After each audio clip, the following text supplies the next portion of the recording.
do that. My name is Phillipa Cordingley. I run something called the Centre for the Use of Research and Evidence in Education. There's one really important word in that very long mouthful, and it's use.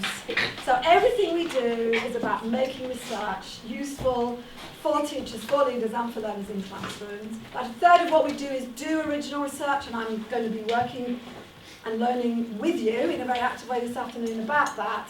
About a third of what we do is translate it into tools and resources. I was just talking to a colleague here about response to intervention, which is a research-based intervention for very vulnerable students around literacy, which absolutely precisely pinpoints research-based interventions and which aspects of literacy and helps think about the learners in a very 3D sense. So we make those kind of tools and resources and videos and so on. And about a third of what we do is we work with schools to help them become really, really powerful learning environments, not just for young learners, but for all learners in the school. That is for all teachers and all leaders. And it's great fun, and I was just talking to a colleague here whose name is Sarah, and some of the fun we had is very wacky. So we launched 2 weeks ago the Paul Hamlin Teacher Development Fund about embedding learning through the arts, and there's lots.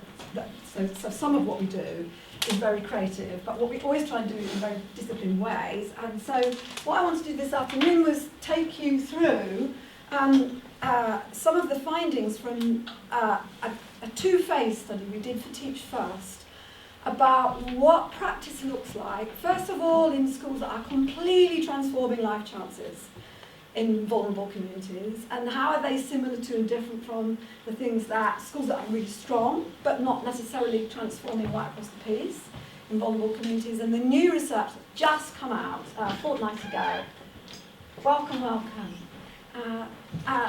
just come out 2 weeks ago, it's trying to plot the breadcrumb trail from schools who are just starting out on the school improvement journey and to start to really try and move things forward, to schools that are getting some promising things in place but not quite got them implemented for long enough to know, and then schools that are on the cusp of taking off. So we've been built, and we've got here some copies of some case studies, maybe not quite enough for everyone, but if you email us afterwards, we'll send them if you don't get them, if you'd like to have the case studies. And the report I'm taking you through, they're all on the website. If you go on the website, in the banner, it says click to the school, the Gaining and Sustaining Momentum Research, it's called, I think, and it'll take you there. And it'll also take you to a blog that I wrote called Putting the Pedal to the Metal, Gaining Momentum and Accelerating People Progress. And this is not about narrow attainment, by the way. This is about people. So this session, very, very quickly, just paint the picture of the evidence. I have 5 slides at the end giving you the technical details of the evidence trail, but my guess is you're here because you want to know about the things that make the difference. So I'm going to start with that, but I'm happy to go to the evidence trail onwards. Then I'm going to show you examples of practices from schools that are strong and seeking to gather momentum. And I'm going to ask you straight away to think about what you would say to those schools about some of those practices that might make them move to exceptional really quickly. And I'm going to ask you to see if you can figure out what might be missing in a school that isn't yet strong and that you might be able to help them with. So we're going to try and help these schools this afternoon as a way of getting our heads around the findings. And then I'm going to just take you through some of the things that the research tell us and some of the surprises, because there are real surprises. There have been real surprises for us all the way through along this, and some of the questions that poses. And then we'll have discussions about some of those questions. So that's the plan. Okay. So, next slide. No, I've done that one already. Thank you. So, the kind of evidence we're pulling on here, very extensive analysis of naturally occurring documentation from schools, including pupil progress data of all kinds, including the kind of analysis we're talking about. Interviews with both Teach First and non-Teach. Although Teach First funded it, they were trying to understand the schools, not just what happened to Teach First teachers. So we were always working with, yes, some Teach First teachers, but also some non-Teach First teachers. We did a lot of observation of classes, of continuing professional development sessions and meetings, leadership meetings, team meetings. We did group interviews with the members of the senior leadership team, and we did focus groups with lots of members of staff, and again, Teach First and non-Teach First. And lots and lots of student voice surveys. So that's the kind of data this relies on. Next slide. And we started all this with big reviews of the evidence about exceptional schools, about moving from good to exceptional, about schools, school improvement and needing to gain momentum. And although the bodies of evidence, not very much of it's experimental, not very much of it is, gives you causal information, there are some common themes that emerge from them. And they suggested to us we needed to be looking at these 5 things. Of course, the quality of teaching and learning, yes, but also the nature of the curriculum and its relevance to the young people. The way in which the school was structured to help staff learn, what was the professional learning environment like, what were the forms leadership was taking, both the kind of systems and technical things they were doing, but also in what were the values, what were the big picture that leadership was working on and towards. And very much the partnerships and networks within and beyond the school, and including very definitely relationships with parents and the community, which turned out to be a big factor, but also beyond that. So here we go. And at core, all of the schools have a very in-depth 360-degree diagnostic, lots of fine-grained practical evidence which enables them to make choices, strategic choices. It's a bird's eye view. It's not a performance map. There's not much, there's a lot of texture in it. And from that, we then help them do leadership action research around the issues that emerged from the diagnostic piece. And we, in the most recent study, we were looking at schools who'd stayed in the same place for 3 years, where things hadn't changed very much. And one of the schools was good, but had stayed in the same place as good for 3 years. And the others were, ones in measures, and there were various things on the Ofsted scale, but we weren't just looking at the Ofsted scale, we were looking at a lot of factors. And so we then, as I said, did the action research. There was a lot of diversity amongst the schools on the journey to being good. And there were patterns that were relevant and striking for subgroups rather than every school. And then it's much harder doing research in schools approaching being good than in schools that are already strong or schools that are exceptional. Because one of the differences between them is that actually in the exceptional schools, people pretty much know why they're doing a lot more. It's a lot easier for them to articulate, what they understand about people learning and how they're all going together. But what we identified was that although development priorities differ greatly between the individual schools, there was a cluster of underlying issues. And they fell into 3 groups.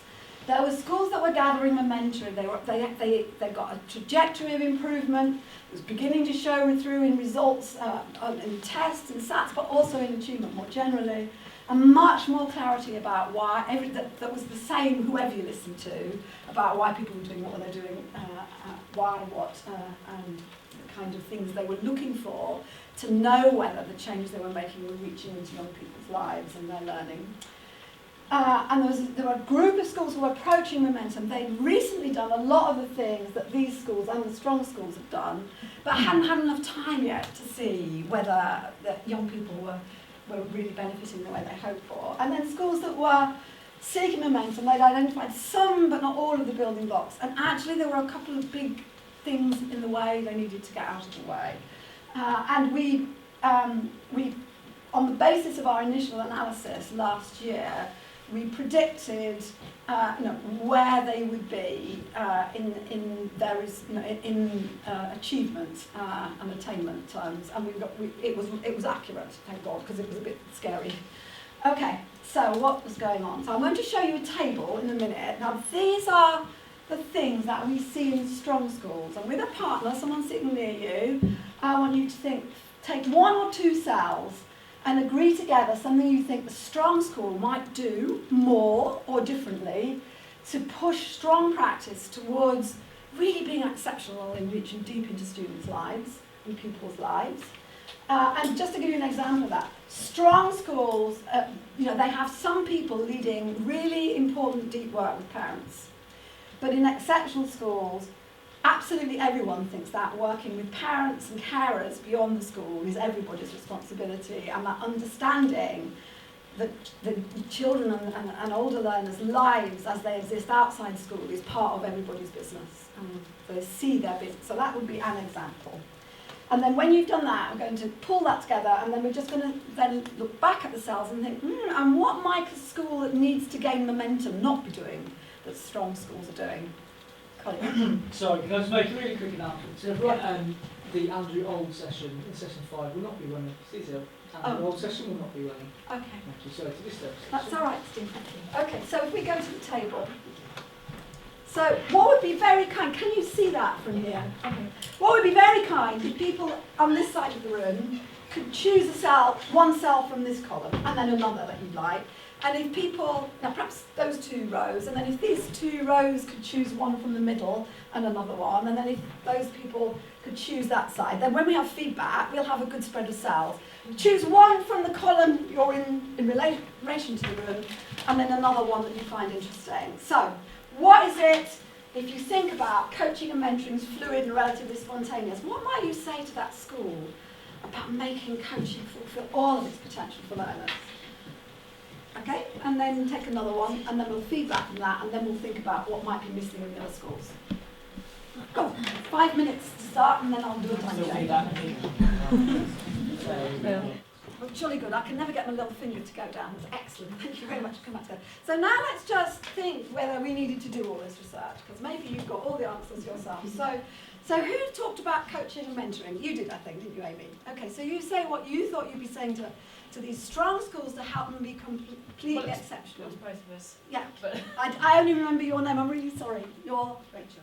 So Rachel and Amy were talking about this. Yeah, we just said that it would need to be something more organised and rigorous, and obviously there had to be some sort of plan and people attached to various departments or whatever would work within that school, depending on secondary or primary, rather than just being spontaneous and fluid. Yeah, I think that's right. And you were talking about coaching and mentoring too. You had some points to add to that, didn't you? Yeah, I think if somebody is given the responsibility to mentor another teacher, then they have to be given sufficient time in which to do that, because teachers have quite a heavy workload. If time isn't allocated for mentoring, then the workload can get in the way, and then the mentoring won't be as effective. Yeah.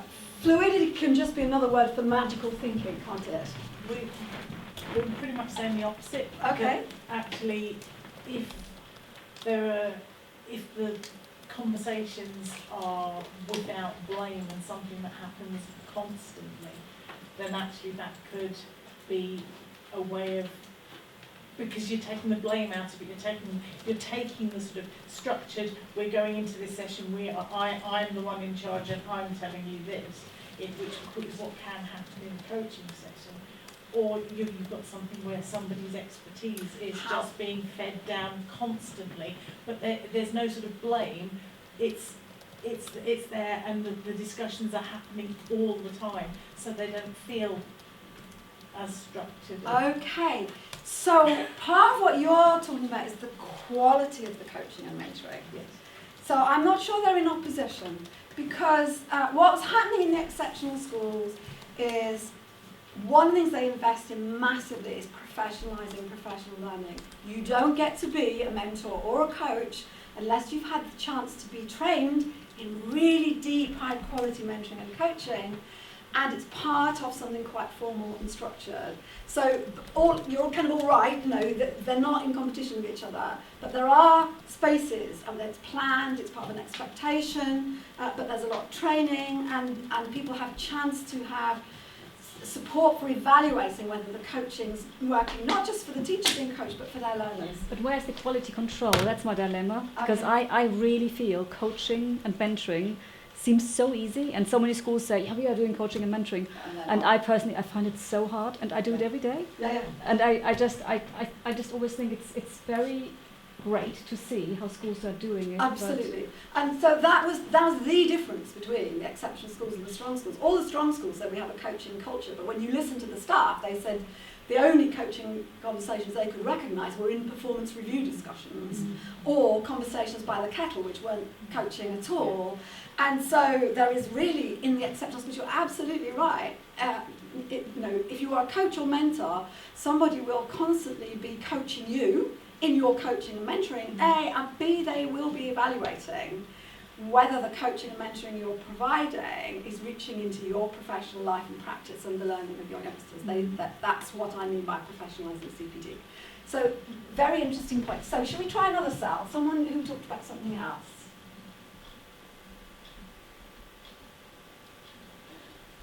Okay, the final. Let's speak. The way this is sort of far right. And we talked about how for those two things to happen in a strong school, it has to be a sort of a top-down approach from the experts downwards until it gets to a point where you're building the pyramid up so that everyone's got that base level and you're building. So from NQTs right the way up, provided the training is strong enough and the top-down approach has worked, you're flipping that top-down pyramid so that then everyone is at that same level, provided the expertise is being disseminated accurately and well, then that's how that will happen. Really. Yeah, okay, very important points all of that. And that's part of what this professionalising CPDL is about. You know, and everybody, in strong schools they talk about CPD.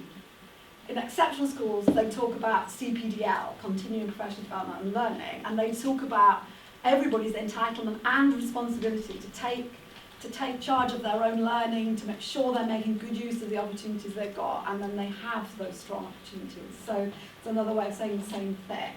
Anyone talk about a different cell? We talked about the pedagogic skills and expertise as seen as the core of improvement. Okay. And I think like a lot of schools will tend to do CPD sessions on different sort of pedagogies and so on. But to actually embed it in lessons, then taking a sort of department, each department taking its own approach on that and embedding it into a sort of a framework for each lesson and then building around that so that you've got a set of lessons that incorporates a certain pedagogy that everybody in the department is then using. Perfect. Are you in an exceptional school? Well, that is, but that's very much part of what's going on here. And this is one of the very first surprises. The exceptional schools all have a single model of pedagogy. One model of pedagogy. And they don't all have the same one, by the way. I mean, it's not like all the exceptional schools all have the same one. But they have a research and evidence-based model of pedagogy that builds learning cumulatively for their learners. And the reason they do that is because in very vulnerable communities, learners are not necessarily arriving with the social skills and capital and the cultural skills and capital to make the best of lovely group work. And they need those things to be reinforced cumulatively in a kind of Brunerian evolving spiral. And so everybody buys into having a shared model of pedagogy for collective efficacy, so that everybody's contributing to the learners. And the purpose of the model of pedagogy, and indeed everything that happens in these schools, is simple. It is to identify and remove barriers to learning. Everything's organised around identifying and removing barriers for learning for individual pupils, and back to Candida's earlier point to me in a discussion, and for teachers. And it flips things on its head. So it's not about our 4-part lesson, it's not about that, it's about holding the teaching and learning stable enough so that we can free ourselves up as professionals to concentrate, and I'm sorry, I don't know your name, but this colleague's point about contextualising for phases, for subgroups of pupils, and for subjects.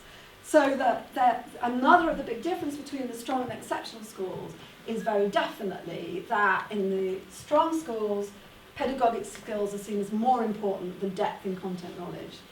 In the exceptional schools, depth in content knowledge is seen as incredibly important because it's used to make learning in the curriculum meaningful and connect with learning beyond school. And that's the place where teachers' creativity gets to be unleashed. Now, I'm going to I think because time's going on, I think we'll go to what it is that we've got in the findings and say a bit more. So, in the schools that are seeking momentum, they understand CPD as instruction for teachers in fixing pedagogy. There's a bit of a panic going on. We've got to get the lessons good, Ofsted coming in or whatever. So the concentration tends to be on the lessons and on generic, uncontextualised for a phase or for subgroups of pupils. And staff are exposed to a lot of remedial instruction. You know, you are not yet a good or outstanding teacher, so I'm going to fix this for you, kind of thing. And that's the emphasis rather than building capacity. It's done caringly, people are done supportively, but it is about intent to fix something. And sometimes that's happening, and there's one example in the school of a very large scale, very, very successful, over 2 terms literacy intervention, which had, for a while, very impressive results for learners and for teachers. But the trouble was it was all delivered from people outside the school, and when it kind of went away, people didn't know what they got or why they got it, and it ran through their fingers like sand a little bit.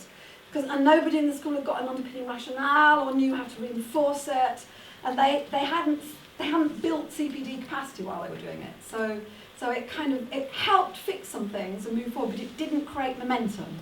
It just fixed something for a bit and then didn't sustain. In strong schools, CPD, it's still CPD, but it's very much more distributed. The schools are identifying leaders, at every level in the school, people who can support other people's learning. It's getting more and more distributed. They're on their way to the things exceptional schools are doing. But in exceptional schools, I just made that point. So one of the questions for us to think about is when we're in schools or working with or supporting or thinking about schools that are trying to gather and sustain momentum, do they need to work through doing CPD better? Or would thinking not just about the CPD we do to teachers, but thinking deeply about the professional learning of the teachers help us move forward faster? And another part here, one of the things that you see in the exceptional schools is everything's aligned. Any one job is always expected to do 5 jobs. People don't find themselves getting pulled in different directions. And the pedagogy and the teaching and learning and the curriculum are seen as really integrated parts of a whole. So people pay a lot of attention to alignment around identifying and removing barriers to learning. That's the thing that helps them align things.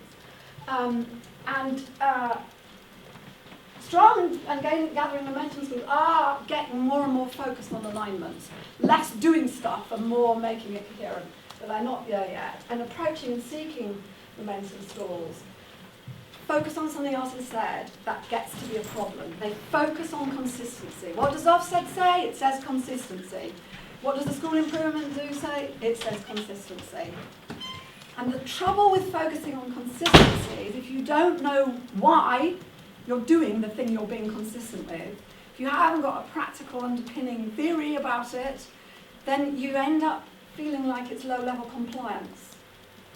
And so consistency can erode really quickly into low-level compliance if people don't know why they're doing what they're doing, and they can't relate it to removing barriers for learning. And so, and also we saw schools where they were coming out of dangerous situations and they needed to make them safe, and they put in place some really important rewards and sanctions and rules to make everyone feel safe and to start to identify an environment in which everyone can learn. But because they were then doing that and going for consistency, we saw 2 schools, one in particular, but 2 schools where actually the pupils had moved on. The pupils were ready for taking more responsibility for their learning and for being more involved in self-regulating and for behaviour for learning. But because all the monitoring systems were geared on consistency as an end in itself, the school wasn't getting the pupil voice information to know that the pupils were ready to move on. So if consistency is with a system, not a purpose, it can be difficult to get the information you need as a kind of assessment for learning for the school as a whole about where to move on. And in these schools, developing the curriculum was seen as a luxury, something we'll do later when we fix teaching, not at all as the thing that enriches professional learning and pupil learning. It was seen as something separate and to happen later. And it was definitely positioning CPD as a thing the senior leadership team did. So right up at the approaching momentum, seeking momentum end. So one of the things that we're wondering and working with the schools on, so these are the kind of questions we were posing in the action research that the leadership teams were then working on. So does focusing on alignment with some principles enable leapfrogging? Can we avoid this getting stuck in meaningless consistency and compliance if we focus on alignment earlier, or do we need to just get things stable before we can move forward to alignment? All of the schools that were seeking or approaching or gathering momentum were still have many priorities. Prioritisation was the thing that was hardest for them, and there were an awful lot of people telling them what to do and coming in and helping or not helping. And there was a lack of depth in capacity that people could draw on, so that the leadership team were doing all the training, so they weren't generating other people behind them who could, nothing about middle leaders, for incremental progress. And that lack of depth of capacity and holding things in the senior leadership team was often a real barrier to gathering momentum. But having an external, in-depth, formative, evidence-based picture of the school, a bird's-eye view of not the performance of the school, but how the systems were being experienced by the learners and by the teachers, was the thing that enabled the schools then to make a choice for leadership action research projects with leaders at every level, NQTs, Teach First ambassadors very often, but others too, volunteering middle leaders and senior leaders to do some action research together, which also then worked to help the senior leaders see that a possibility was to diffuse the leadership. So there's a lot of peer review going on, and one of the things that we thought was if you're involved in peer review, if we thought about peer review as being a thing that helps you make strategic choices to increase alignment, maybe that would be something, because lots of people as part of partnerships are part of peer review, but some of them are mock steads and some of them are a bit unfocused, so we think there might be some important questions about what you focus on here. We'll just pause again to have some discussion in a minute. Here's another of our big surprises. Every one of the schools that needed to gather and sustain momentum had pockets of really exceptional practice. They really did. People were coming from all over the country, sometimes all over the world, to see this dazzling work with parents or this dazzling approach to literacy or history or something. And none of the exceptional schools have pockets of exceptional practice. Why might that be?